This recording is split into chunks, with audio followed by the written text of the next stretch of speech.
आता पाहूया टॉप 9 मोठ्या बातम्या। वंचितच्या टीमने जरांगेंच्या उमेदवारीवर चर्चा केल्याचं मला माहित नाही। जरांगेंच्या लोकसभा उमेदवारीवर प्रकाश आंबेडकरांची प्रतिक्रिया।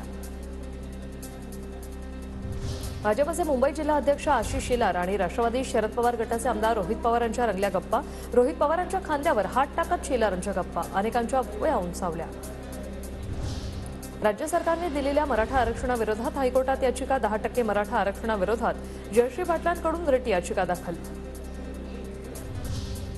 शिवसेना आमदार अपात्रता प्रकरणाची 7 मार्चला सुनावणी। विधानसभा अध्यक्ष राहुल नार्वेकरांनी दिलेल्या निर्णयाविरोधात ठाकरे गटाची याचिका। अभयनगरच्या रखडलेल्या पुनर्विकासाला हिरवा कंदील। मंत्रिमंडळ बैठकीत निर्णयाची आज विधानसभेत घोषणा। गृहनिर्माण मंत्री अतुल सावे यांचा मोठा निर्णय। समीर वानखेडेंना मुंबई उच्च न्यायालयाचा दिलासा कायम। वानखेडेंवर दाखल गुन्ह्यात 27 मार्चपर्यंत कारवाईपासून संरक्षण। ईडी सीबीआयने दाखल केलेत वानखेडेंविरोधात गुन्हे। 27 मार्चला पुढील सुनावणी।